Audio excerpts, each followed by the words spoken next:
These 6 horses were part of a case of actually 7 that we picked up in September of last year. When we arrived at the scene, we were met with 7 horses that were dehydrated and their feet were in urgent need of treatment from the farrier. The field they were living on was virtually bald, it had no grass whatsoever, and the water tank was completely bone dry. There was no evidence that they'd been given any water or food for a very long time. When the horses first arrived at Hall Farm and they were put into the stables and we gave them water, they were all extremely thirsty. In fact, they were probably the thirstiest horses we've ever had come into the centre. We've had these horses since September 2006 and the outlook for all of the horses is now looking very bright.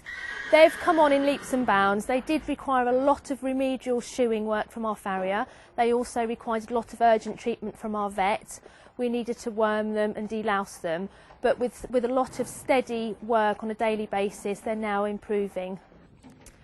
The owner of these horses was found guilty of causing unnecessary suffering. She was given a 10-year ban from keeping any animals, 150 hours community service and a 12-week prison sentence which has been suspended for 2 years. 3 of the horses are going to be coming into ridden work in the near future. 2 of them, which are just still babies, are going to be turned out with our other young horses at Hall Farm, and the older horse out of the group will be looking very strongly in the near future for a companion home for her.